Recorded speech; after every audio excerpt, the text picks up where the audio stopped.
Welcome to Often Pacing on Tab Radio Racing and Sport. Tim Walker will be joined by Matt Young and Oliver Cownie as they delve into the form for today's Pinjarra harness meeting, as well as an early look at tomorrow's meeting at Gloucester Park. We are Often Pacing. That we certainly are. Great to have your company for another week here on Often Pacing on Tab Radio this Monday morning, the Monday after the Fremantle Cup, and a terrific Friday night at Gloucester Park. A wonderful race once again. Never fails to deliver, does the Fremantle Cup, and we saw on Friday night Catch a Wave able to complete the double. They came, they soared and they conquered, did the Gath team, and great to also hear from Andy Gath a little earlier on the Sports Daily that if it's not Catch a Wave coming back, at least the Gath team might be back once again. Tim Walker with you. I've got Ollie Cownie standing by, and hopefully Matt Young won't be too far away either. We'll also have a chat to Dylan Edgerton-Green this hour as we look to find a winner today and get a bit of an update on a couple of his stable stars that we have seen over the last few days. So looking forward to hearing from Dylan in about 20 minutes from now. As I said, hopefully Matt won't be too far away, but we do have Ollie Cownie standing by. Before we get to him, this is the closing stages of Friday night's Fremantle Cup. Yet to pull out from the 1-1. Catch a Wave doing a tough out 4 wide. No run for Hot and Treacherous coming off the back straight. Catch a Wave is coming with a big run. 28.6 the next quarter, and Catch a Wave has raced up. Minstrel look gone. Catch a Wave has sprinted up to Jumping Jack Mack, who needs to respond. And then Minstrel, Penny Tiger around the turn. Catch a Wave looks like it's a double here for Kate Gass. She raced up, took the lead. Penny Tiger's getting out. Jumping Jack Mack is fighting on. And then Hot and Treacherous. Catch a Wave in front from Jumping Jack Mack. Penny Tiger flies late. Catch a Wave in front. Catch a Wave has won. Catch a Wave first. Second, Jumping Jack Mack. Third, I think, on the outside, Mighty Ronaldo. Maybe a nose in front. Thrilling finish to the Retrovision Fremantle Cup. Catch a Wave beating Jumping Jack Mack and Penny Tiger. And that starts our discussion for this morning. Ollie Cownie is with us on the line. Ollie, good morning to you. Take two, Ollie. Good morning to you. Good morning, Tim. How do we find you this morning? I'm really good, thanks. It was an absolutely fantastic race on Friday, wasn't it? It certainly was, and Matt Young's here as well to review it all. Hello to you again, Matty. Good morning to you, Tim. Hello, Ollie. Everyone tuned in? Well, let's get stuck straight into it, gents. And Matt, as we touched on a little earlier on the Sports Daily, you were down there. Everything that went on around the race and in the race itself, it lived up to the hype. And like we touched on with Trent Cooper on Friday night here in the studios at Tab Radio, the decision to move the Retrovision Fremantle Cup back a week after the Nullarbor paid handsome dividends. Yeah, look, I could see a way that it could be a good lead-in race to the Nullarbor, and I think there's ways that they can tinker with it. I would have liked to have seen a bigger crowd there on Friday night. I think it started to build up towards the Fremantle Cup, but it was a great race and it was a great spectacle. And I guess the two races that we've seen, the Nullarbor and the Fremantle Cup, have both been outstanding spectacles. So that's what we're chasing when we're looking at feature racing in WA, is to be able to draw the crowd in. And we had some great horses and some great racing. So, Ollie, your take on the performance of Catch a Wave and some of those in behind him? Well, firstly, there was just obviously a bit of drama before the race with the scratching of Lavra Joe. You just really feel for connections there, drawing the pole and coming up as favourite in a really big race, the Freo Cup, and then having him scratched last minute. I'm sure their main concern is the horse's welfare, but really it would have just been a crushing blow for them, and it changed the complexion of the race completely in the end. Jumping Jack Mack decided to go forward following the scratching of Lavra Joe, and he was able to find the front. Then they probably ran a really, really strong tempo. It ended up a track record, the race, so they really ran along, and Minstrel found himself in the breeze, and he cracked late, but understandably, given the tempo they went at 28.8 first quarter and a 29 second quarter and a 28 third quarter. It was just a really brutal tempo, and it was quite an incredible run of Catch a Wave to look them. Had to go 4 wide down the back, and still was just fantastic and so fast, and just everything we know him to be. He was on Friday, and it was fantastic to see him loop them and reel them in, and put any doubts to bed that he can run a trip, because he's run the 2900 out there really strongly. Matt, your parade ring interviews were so critical. The one with Chris Voke, that he was 9 out of 10 confident, even though he didn't say it to us on the Retrovision Gloucester Park preview on Friday morning, that he would get across Lavra Joe. And obviously Lavra Joe coming out made the job for Penny Tiger a lot easier, significantly easier. How did you end the parade ring coverage thinking that this race would be run? Well, I thought, I did actually think with what Chris was saying, and he mentioned Jumping Jack Mac, and I thought, well, Stewie was sort of up in the air about what he was going to do, and with the scratching of Lavra Joe, it really changed his idea of how he was going to look at the race. And I thought, well, if Penny Tiger leads like we think, and I thought Cole Semmington was going to come out and make sure that Jack Callaghan couldn't get back off for the retake, it just all depended on whether Jumping Jack Mac was going to be able to get around swing band early, and he was able to do that pretty comfortably. And he got to Penny Tiger first, and Stewie just had a little look, asked the question, and the front was there. So, it sort of changed. It changed the ideas of a lot of drivers, but interviewing Kate Gath as well, she said she didn't want to get sucked into it, so she decided to go back, and it ended up being a really good decision, because the tempo, as Ollie mentioned, was so strong out in front. Minstrel pouring the pressure on Jumping Jack Mac, and as soon as that 28.8 went up for the first quarter, I thought, well, Catch a Wave's coming right into this race, and it was a great finish. It certainly was. All right, is there, for either of you, is there a horse to follow out of the Fremantle Cup, Matt? Is there one for you? Oh, I just always loved Mighty Ronaldo, and yep. I think he's just always been one of my favourites. I think Jumping Jack Mac is going in absolutely sparkling form. Penny Tiger, going forward, I think Penny Tiger's proven that he deserves to be there. Yeah, there's been so many. We talk about people knocking Catch a Wave, which is just ridiculous that someone could knock a horse that's nearly won $2 million in, I think, 40 starts. He's been unbelievable, and he just keeps winning. So you can keep knocking him, but he keeps winning. But saying that he can't run the distance, well, he's proven twice in 7 days that he can run the distance and perform at his absolute top. And Penny Tiger also proved he can run the distance, and he's becoming a better, well-crafted horse with to use his speed and be able to come back underneath the driver, which has been a problem of his in the past. That's going to hold him in good stead in free-for-all races. So I think Penny Tiger, he's the big one to follow in the next 12 months, because that gate speed is going to put him into the A1 position more often than not. What about you, Ollie?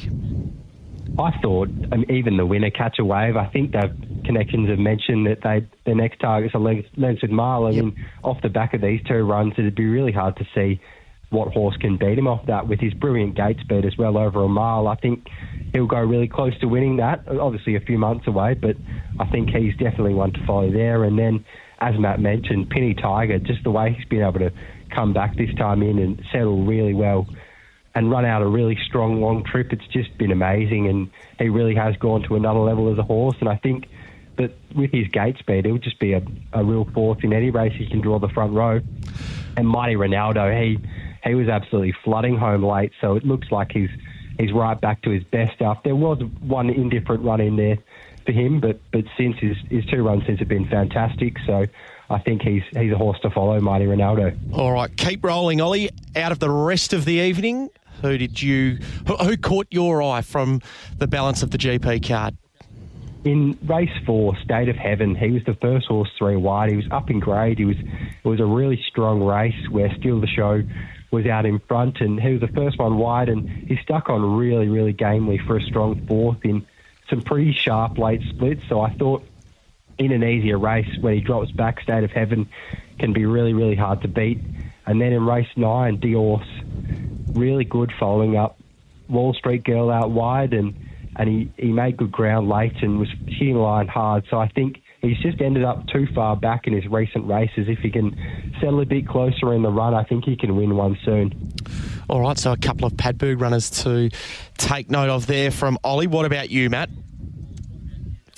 Yeah, look, I thought the horses sort of run up to their standards throughout the meeting, but Franco Weston sort of caught my eyes, a horse that's eligible for races at Calabaron, and we've got a Calabaron meeting coming up this Sunday, and I just like the way that he hit the line. He was second up after a freshen up, and I just think if he drops back in grade, he's going to get a win on the board pretty soon. So he was sort of one and done for me in terms of horses to follow out of the meeting. I think everything else sort of ran up to the standards expected of them. Okay, so that is State of Heaven Diorce for Ollie. Matt going Franco Weston out of Friday night. So our attention turns to Pinjarra today, and we're looking forward to the 9-event program. Matt, we'll get you to fire away. So last week, very close to the mark, and then obviously Tuesday night, quite profitable for our listeners that followed your tips here on Off and Pacing. You're going to fire away in race number 2 today. Yep, we'll stay focused and move on to race number 2 today, and that is with a trifecta. I think is the play of the day in this race. I think you need to just play Prince of Pain strongly in the win box, Atlas the Titan strongly in for second, and then it's just a battle between 1 and 8 for third, in my opinion. So I guess there's a few ways that you can go about it. You can go 3 from 5, 1 and 8 for third. 3-5-3-5, 1-8 for third, or if you want to be extra aggressive, 3 from 5 and then 1. I think those are the 4 horses that are going to run into the money. So I'm pretty confident about that. We'll see how we go there. Race number 2. Then we move on to, help me out, Tim. Race number 7. Race? Yep, trifectas again, the way to go here. Captain Bligh, I think, should lead and win, so I think it's a pegs affair here. 1 from 8 from 9 looks to be the play of the day there. Maybe throw an advantage in for that third box just in case cut and runs run short. But at the same time, I think Captain Bligh will open them up in the concluding stages, and it will be pegs affair. So 1-8-9 is the way to go there. And in the final event, Better Have Faith, straight out, I think we'll get the job done. I mark Karana as my best, but it's come up a little bit shorter than expected now, so I think Better Have Faith. You could probably couple both of those up, but race 9, number 6, for a single bet, Better Have Faith. I like these trifecta plays, a little bit of creativity. So Prince of Pain from Atlas the Titan, and then Icy Cold or Sonic Sealster to fill the third placing, and then Captain Bligh, Soho Firestone, cut and run in race number 7. Better Have Faith straight out in race 9. Now, Ollie, Pinjarra last week, you saw them well. You're going to start in race number 2 as well. I'm seeing them similar to Matt here. Icy Cold, I thought she was really good last start to staying a long run from a long way back. She tired late, but she's probably entitled to.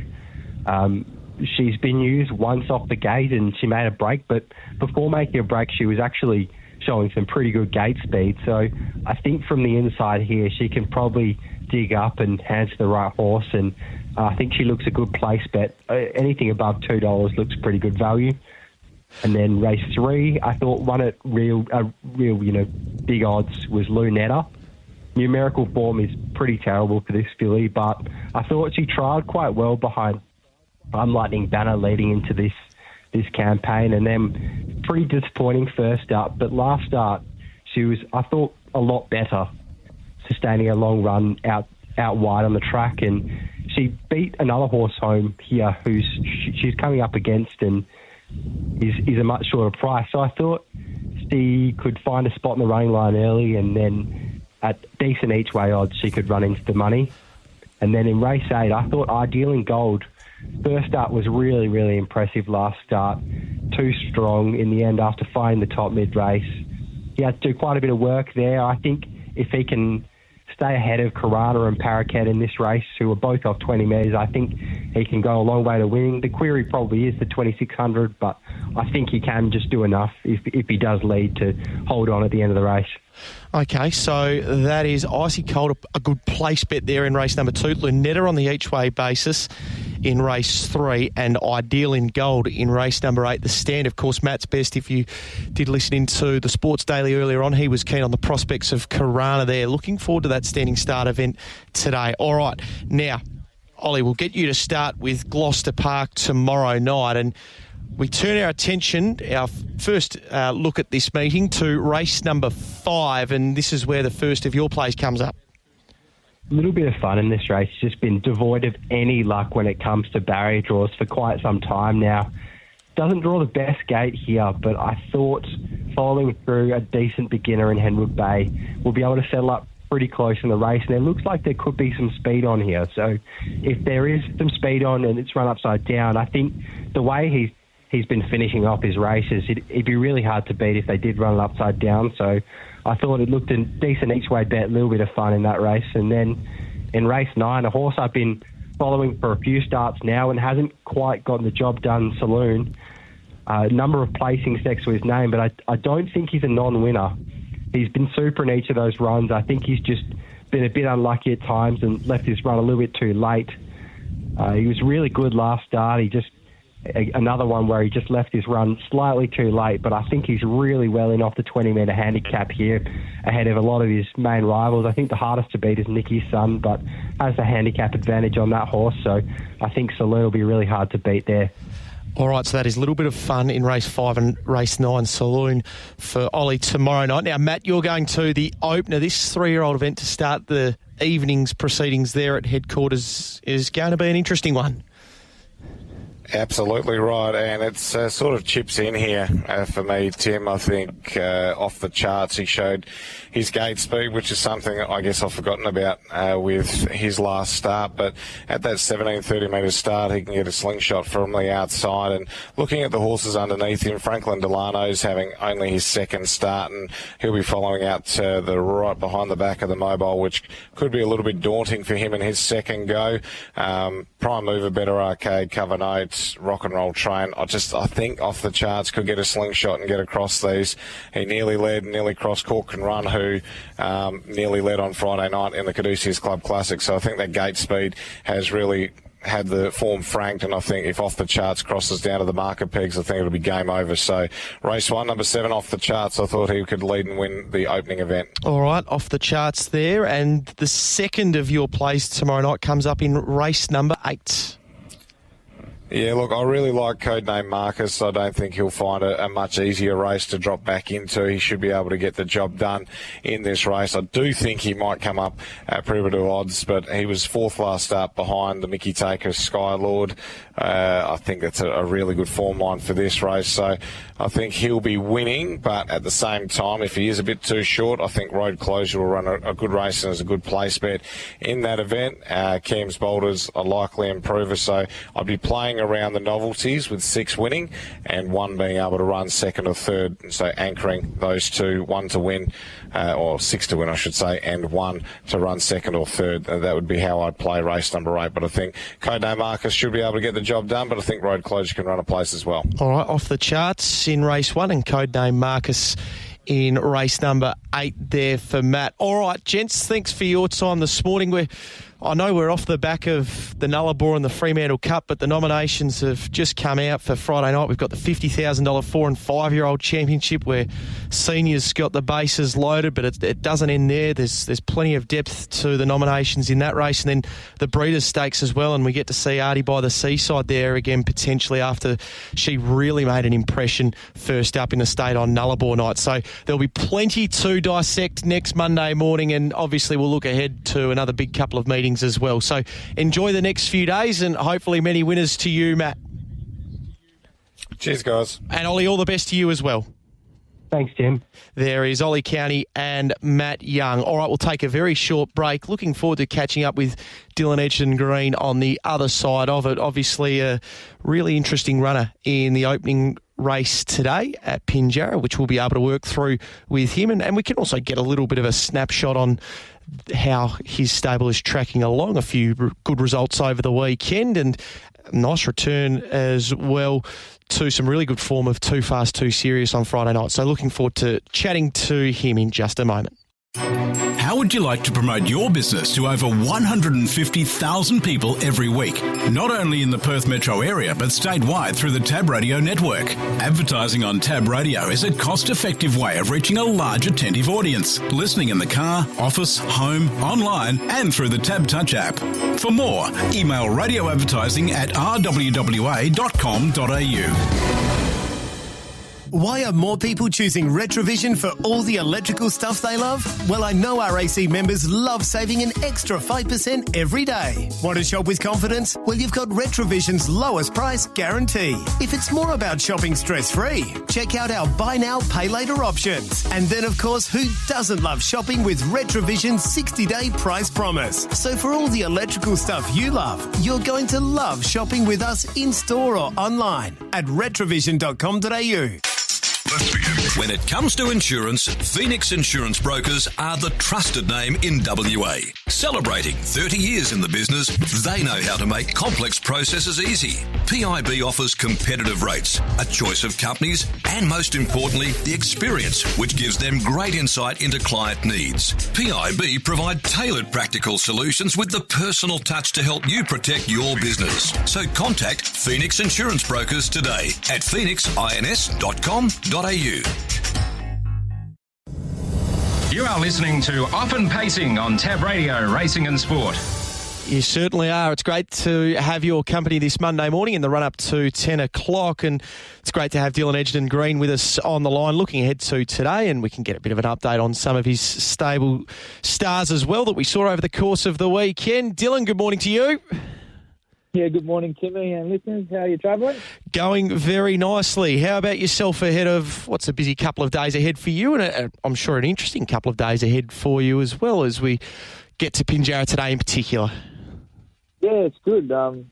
Strong easterly down here today, but forecast a bit of rain tomorrow. So, yeah, being the farmers that we are, we're looking forward to that. Yeah, it'd be welcome changing conditions. Now, let's start with today. I'm really interested to get your thoughts on Curard in the opener. Obviously, there's going to be a lot of interest around this pacer today off the back of what was a really nice trial last Wednesday week at Pinjarra. Has everything gone to plan with him since that trial? Yeah, Timmy, touch wood. Everything seems good. He's worked on well. He probably went to the trials and probably just exceeded expectations a little bit. He's been a horse with ability, but he's had a fair few problems along the way as he's only having the first start at 3. But yeah, he looks like he's raced to probably lose today, so hopefully he can go out and get the job done. Yeah, can you give us a little bit of an insight into the path that it's taken you to get to this stage? Yeah, so it was actually a very tricky horse to break in. And then once that happened, he was actually not too far off trialling and damaged the tendon. So then he went out and then he come back and he's had a few preps on the way up and done a lot of swimming and stuff. And finally, he's got to where he is now and fingers crossed we can go out and make every post a winner. Yeah, exactly right. You mentioned that it looks a good assignment today. Do you get the feeling that this is not only just a horse that's capable of winning today, but going on with it and hopefully really making his presence felt in some stronger races than this in time? Yeah, that would be good. But obviously, I just let the horses do the talking.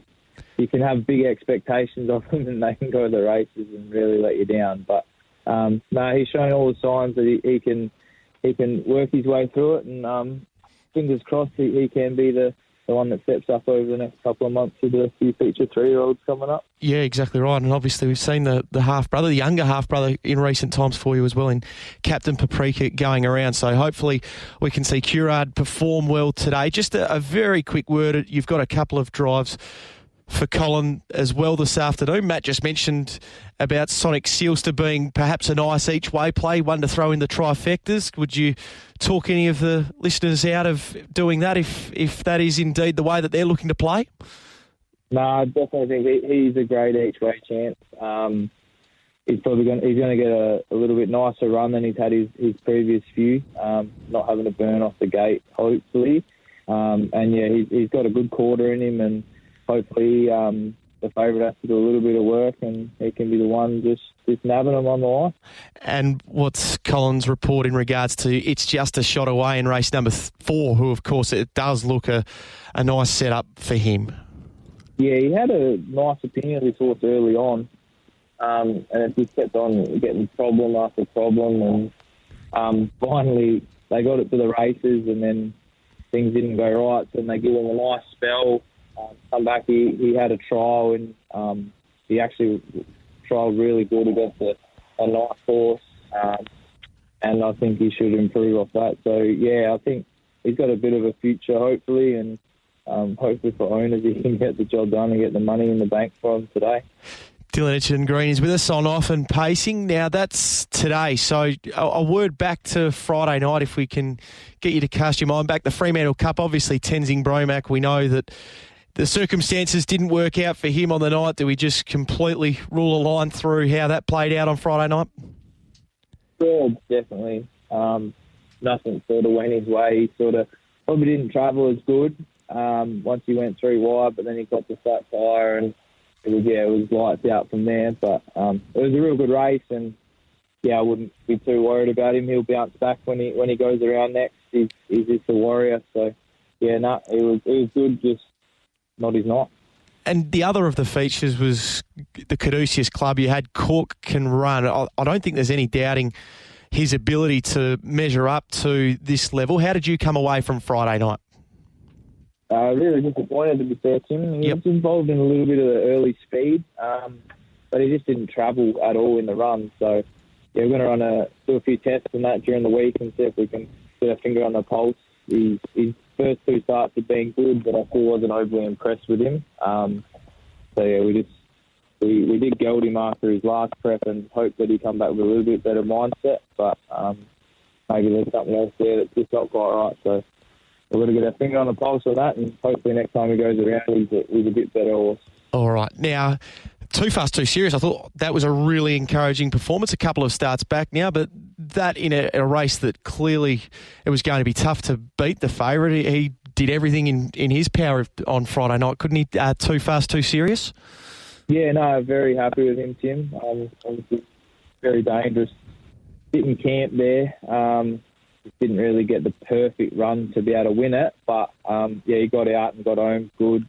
They're in a solid last half and a quick last quarter, and he made ground on it. So fingers crossed, we can hopefully see that form that he had then return for this whole campaign. And he's obviously been nominated this week. Do you feel now that a few of the big name free-for-allers are probably going to go for a break and start thinking about later on in the year, he's on the way up, that he can be playing a part in some of these free-for-alls over winter? Yeah, that's sort of probably been our plan, Tim. Once he come back from over east, which obviously didn't really work out too good for him, we just thought we can try and pick up a few easy ones in winter and pay some of the bills. That would be good. But it's just good to see him find the line as good as he did, and hopefully that can be just dangerous in the weeks to come.